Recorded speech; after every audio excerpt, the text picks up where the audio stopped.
इस वीडियो में आपका स्वागत है। ये देख रहे हैं नॉट योर टाइप, जिसने ये यूट्यूब पर डाला हुआ है मैंने अपना और घर हम छोड़ देखने दिया और अब वाले मैं हैं कि कोलकाता नॉट शिफ्ट हो योर गया टाइप हूँ। नहीं, ये कोई मजाक नहीं है। यहाँ कोई 2016 का यूट्यूब प्रैंक नहीं चल रहा है। पापा जी हाँ जी, पापा जी, वो जो सलोनी है ना, वो मैंने थोड़ी सी प्रेग्नेंट कर दी। है, काफी अच्छा प्रैंक पापा जी, प्रैंक है। मैंने अपनी लाइफ में कभी चलिए, सोचा भी नहीं था start कि मैं करते हैं, कोलकाता क्योंकि आऊंगा। यहाँ भाई से मुझे कोलकाता start के बारे में बस रविन्द्रनाथ टैगोर जी के बारे में पता था। कितने महान आर्टिस्ट थे यार वो। उनके जमाने में भी लोग ऐसे तुच्छ से कमेंट करते थे क्या? रविंद्रनाथ टैगोर जी, आपकी रीसेंट कविता में तो मजा ही नहीं है। मेरे को लगता पहले ही आप बढ़िया कर रहे थे, अब तो पता नहीं क्या है। सही सही बोलूं तो वी वांट ओल्ड RNTG में। बाकी आई एम अनसब्सक्राइबिंग फ्रॉम नाउ। यही चीज होती है जब मैं भी कुछ नया ट्राई करने जाता हूँ। कुछ लोग आ जाते हैं, we want old not your type back, old not your type दो ना।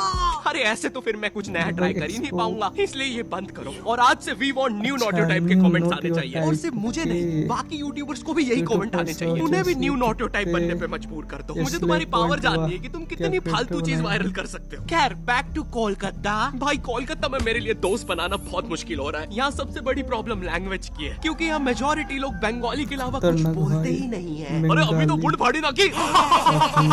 क्या बात हो रही है? और अगर तुमने इनके सामने हिंदी में बात कर ली हाँ, क्या बात हो रही है? तो ये तुम्हें ऐसी नजरों से देखेंगे जैसे तुमने क्या ही बोल दिया हो। ऐसे गूंजते हैं तुम्हारे हिंदी के वो नापाक शब्द। क्या बात हो रही है? अरे ऐसे तो मैंने बोला भी नहीं था। और पहले ये लोग नॉर्मल सर्कल में बात कर रहे थे। जैसे मैंने मुंह खोला तो फुटबॉल टीम जैसा डिस्कशन होने लग गया। अरे इतना बाहर का कौन फील करवाता है यार। ये लोग मेरे सामने झुक के मेरी कैसे मार रहे हैं। और एक तो कोलकाता में लैंग्वेज के कारण मेरे इतने पैसे उड़ रहे हैं। भाई मुझे कोई भी आके स्कैम कर लेता है। मुझे 20 रुपए की चीज 200 में बेची जा रही है। फॉरेनर जैसा स्कैम हो रहा हूँ मैं यहाँ पर। बंगाली सीखना छोड़ो, यहाँ फॉरेनर जैसा स्कैम होते होते मेरी हिंदी भी खत्म होते जा रही है। मैं दुकानों पे अब सामान ऐसे मांगता हूँ, नमस्ते भैया, ये कितने का बिच है? थोड़ा ठीक ठीक स्कैम करिएगा। हमेशा आपके यहाँ से ही स्कैम होते हैं। वैसे भैया, आपने उस फॉरेनर को क्यों स्कैम नहीं किए? अरे क्योंकि वो फॉरेनर नहीं, बिहारी है, वो हमें स्कैम करते हैं। और एक तो मैं जब से कोलकाता आया हूँ, मुझे पता नहीं क्यों मेरे मध्य प्रदेश के दोस्त कॉल करके अजीब अजीब सी चीजें बताते रहते हैं। ओ भाई, तेरे को पता है अपने सन्नी की बहन विकास के साथ भाग गई? हाँ क्या? अरे लेकिन अपने सन्नी ने दोनों को ढूंढ के पलटा दिया रातों रात। जेल में अभी सन्नी। ले बात कर।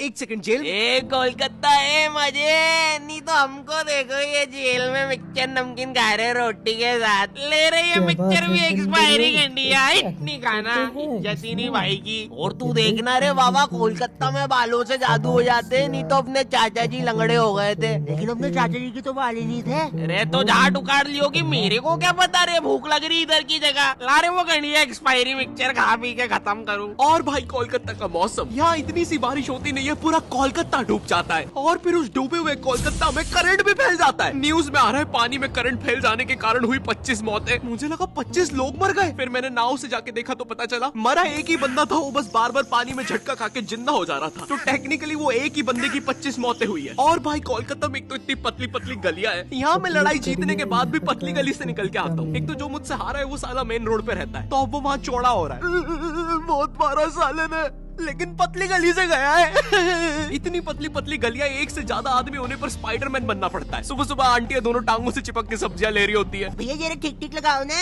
अरे भाभी पहले नीचे तो उतरो। अरे निंजा, अरे मैं हूँ। अरे क्या सलीमा भाभी डरा देते। सीधा सीधा रिया कर, अपने मर्द को बुलवा के तेरी माँ बहन करवा दूंगी। ए सलीमा, नीचे उतर, चल अंदर। माफी चाहूंगा भाई साहब, आपसे तहे दिल से माफी चाहूंगा। प्लीज हो सके तो हमें माफ कर दीजिएगा। और इतनी पतली गली होने के बाद भी आखिरी में कोई ऑल्टो फंसा के चला जाता है। कैसे? किसी को नहीं पता। आए दिन मुझे गली के साथ नई जोर जबरदस्ती देखना पड़ता है। कभी कोई ट्रक तो कभी कोई टेम्पू। गाड़ियां लाइन लगा के खड़ी रहती है बेचारी गली के बाहर। एक दिन एक पुलिस की गाड़ी आई तो सारी गाड़ियां अपना मुंह बांध कर भागने लगी। मेरी गली के कारण लोग अब मुझे गंदे लुक्स दे रहे हैं। ये देखो, चरित्रहीन गली में रहने वाला जा रहा है। सुना है कल रात में 2 ट्रक घुसे थे, आवाजें आ रही थी। मेरी गली की इतनी अजीब सी इमेज बन गई है। एक दिन एक पाजी साइकिल से निकला तो वो उदास हो गया, बोलता छी, चरित्रहीन गली, निकल के मजा ही नहीं आया। मैं जब कोलकाता आया था तो मुझे सबने बताया, ए बेटे, कोलकाता में ना स्वीट चीजें बहुत फेमस है, गुप्त रोग की दवा लेगा? तो मैंने सोचा कोलकाता आया हूँ, ट्राई करने में क्या दिक्कत है। और गुप्त रोग की दवा नहीं दादी, स्वीट्स ट्राई कर देते। स्वीट तो मैं स्वीट ट्राई करने एक दुकान पे गया और उनके मेन्यू में पता है क्या था? चाय में रसगुल्ला, बेक्ड रसगुल्ला, गरम रसगुल्ला। मैं रसगुल्ला खाने आया हूँ, मुझे बेक रसगुल्ला मिल रहा है। अरे ये रसगुल्ला थोड़ी ना है, ये तो बस गुल्ला है। और यहाँ पर पानी पूरी का भी बुरा हाल है। बाय द वे यहाँ पे पानी पूरी को लोग फुचका कहते हैं। ये रहा दादा, हमारा थम्स अप पुचका खाओगे? थम्स अप पुचका, ये सुन के मुझे इतना गुस्सा आया, मैंने अपना थम्स डाउन करके भैया के पुचके में घुसा दिया। अरे दादा, टिप बाद में दे देते। कोलकाता आने से पहले मैं काफी ज्यादा एक्साइटेड था कि यहाँ तो मस्त घूमूंगा, टूरिस्ट वाले एक्सपीरियंस लूंगा। लेकिन यहाँ जो मेरे साथ किस्से हो रहे हैं वो मैंने लाइफ में कभी इमेजिन ही नहीं किए थे। एक बार मैं लोकल ट्रेन से जा रहा था, मुझे बस नेक्स्ट स्टेशन ही उतरना था, तो मैं ट्रेन में चढ़ गया। अच्छा सॉरी, चढ़ा दिया गया। क्योंकि भाई यहाँ की लोकल ट्रेन की भीड़ में जितना एक्सप्लेन करूँ उतना कम है। एक बार एक बंदा भीड़ से बचने के लिए ट्रेन के नीचे कूद गया। हाँ, उसे वहाँ कम चोटें आई। इतनी भसड़ होती है, तुम्हें चूज करना पड़ता है कि आज किस अंकल के अंडर आर्म सूंघते हुए जाना है। मुझे ढूंढना पड़ता है कि आज किस अंकल ने सबसे कम मेहनत करी, और जिस दिन कोई बेरोजगार मिल जाए। मैं जॉबलेस हूँ, मुझे कोई पसंद नहीं करता। अरे नहीं भाई, आई लव यू। जरा उस मेहनती बुढ़े को देखो, साला दिन रात मेहनत करके अपनी फैमिली को पाल रहा है। हट बुड्ढे, नीच। और इतने भसड़ और पसीने के बीच में भी ट्रेन में एक केटीएम कपल होता है जिसे रोमांस सूझ रहा है। वो बंदा ऐसे खड़ा हुआ है गेट के पास अपनी बंदी को लेके कि कोई पास ना आ जाए। बगल वाले अंकलों को बस उतना पार्ट छोड़ के सब चिपका हुआ है बंदी से। इसे लगता है ये ऐसे करके 80 लोगों की भीड़ रोक लेगा। किस कर ले, कर लो, पक्का कर ले, कर लो, बहुत जम से कर देंगे। अबे देख क्या रहा है? सॉरी भाई, भीड़ में सेटिंग ही ऐसी हो रखी है, रुको। एक तो स्टेशन पे तुम्हें इतने भिन्न भिन्न प्रकार के लोग मिलते हैं। कुछ अंकल इतने स्किलफुल होते हैं, वो ट्रेन रुकने से पहले ही चढ़ जाते हैं, सटाक से गायब हो जाएंगे तुम्हारे साइड से।